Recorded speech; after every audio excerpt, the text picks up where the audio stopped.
Those doggone flippers. I tell you the truth. Secondary market. Mm.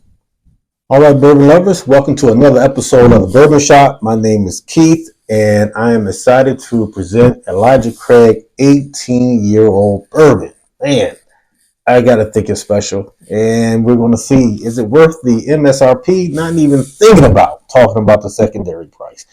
Let's just go with the MSRP and see what kind of flavors we get out of this.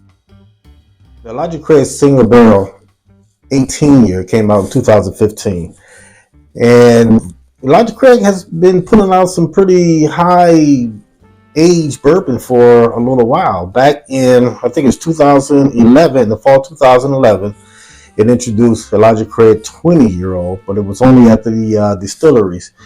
And then a few years later, or a year later, Elijah Craig offered that 20-year bourbon out to the public. But it was only about 1,300 bottles. So you know what happened there. All the secondary people started licking their lips, ate it up. And I don't know what the secondary price was, but if there was only 1,300 bottles, best to believe it was way up there. Those doggone flippers, I tell you the truth, secondary market. So for sure, the demand outweighed the supply. Now, years to follow with Elijah Craig, they introduced a 21-year-old, 22 and a 23-year-old bourbon, and add that to their expressions. And then after 3 years, a 3-year hiatus, the 18-year came back out in 2015. Now, speaking about these high-age bourbons, this is what the statement of Elijah Craig is. As for Heaven Hill's motivation for releasing special high-age whiskeys, it was less about sales and acclaim and more about keeping the memory of the old Heaven Hill distillery alive following the catastrophic fire of 1996. Now, if you haven't looked into that fire of 1996, I got to tell you, man, that was one fire. You should Google that and look up that information, because I tell you what they lost. 90,000 barrels of bourbon, estimated to be about 7.7 million gallons lost.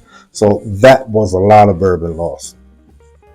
Now, one thing about that fire is that it warms my heart that when Elijah Craig suffered such a loss, all the other distilleries in the area came to their aid.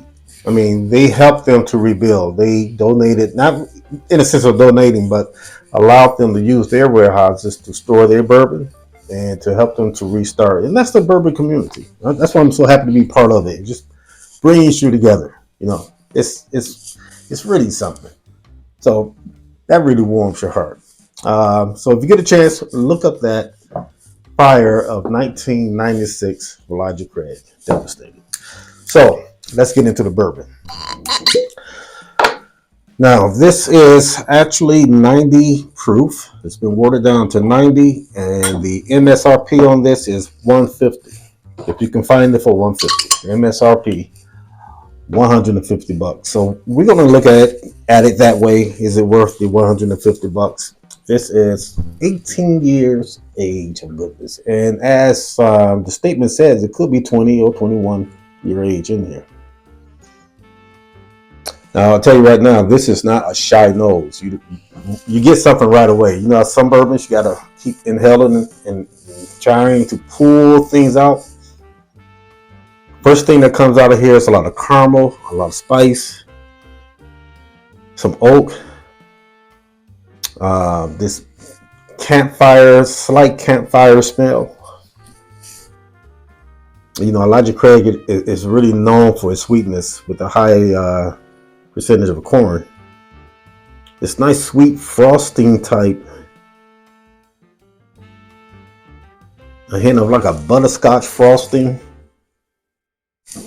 and it's a good nose that's not too heavy and it's not too light. It's just right there in the middle, but it's consistent. I mean, you just inhale a little bit, you just get it. So that caramel is for days and days and days. Very good nose, very good nose. Nice amount of oak. Okay, let's go for the taste. From palate, I get a bit of mild spice, but a lot of that caramel sweetness come through. Maybe some slight pepper, just a tad bit of that chocolate. You get some vanilla, your typical a lot of credit notes, um, but it's kind of thin on this first sip. I'm going to take 3 sips, but this first sip is kind of thin. They did water it down to 90 proof. I'm going to give you my opinion on that a little later, so stay tuned.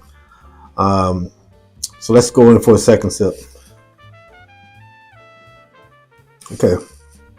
Now, the second sip, I'm getting a little bit more oak. Now, this is where you can pick up the age. Although it is watered down to 90 proof, you can still pick up that age, that oak, that nice caramel with the spices are there. You get a good amount of this fruit. Okay, let's go in for one more sip.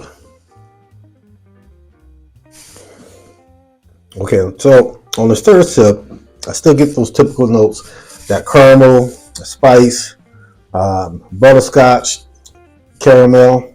I mean, I said caramel, but a rich vanilla. But now on this third sip, I'm getting a lot more oak. So it's not to the point because I'm not big on a lot of oakness, but it's just enough to really give it a nice balance of those sweet notes. It's maybe a little tartness to it with that oak, but not much. But you can tell the age in this bottle. You can tell that they aged it for some years. So my only problem with this, because it's a good bourbon, it is a really good bourbon, that it is a little kind of thin on the palate. The finish is not as long as I would like it to be. It's a medium finish, but it doesn't linger. I said 3 sips. I'm going to take a fourth. Yeah, see, some of the things that you get off, to me, some of these high aged bourbons is not only the oak, but you get this hint of black licorice, which I don't like. But it's not ruining the drink for me, but I'm getting that as well. My only gripe is it's kind of thin. Now, here's my thing. They watered this down to 90 proof. Number one, more than likely to sell more bottles to stretch it out, but also to hide the age as far as the oak. Because if it's too oaky and that wood is in there too much, it's going to get a little tannic, a little bitter. So I appreciate that they water it down to 90, maybe to make it more pleasant on the palate. However, I think at 100 proof, I think it would have been okay. Even at 95, I believe it would have been a lot better. So looking at this at $150, is it a buy? I think it's a try before you buy it. So those of you who personally know me, if you want to try it, buzz me up so you can get a sip of this before you go out and purchase it. Yeah, it's a try before you buy, and I wanted more out of it. Maybe more of a full body taste, more of a mouthfeel. I think if it was richer on the mouthfeel and not as thin, I think it would have been a home run. But that's my take. It's try before you buy. It's a very good bourbon. Before you go out and spend $150 on it, if you can find it somewhere, try it in a bar. Right. And maybe once it get past the neck, it might even be a little better. I'm gonna have to revisit this a little later on another episode. So that's my take. Let me know what you think if you tried this. what you think about it. And as always, please like and subscribe to the channel. I appreciate it. You know I do. I appreciate it.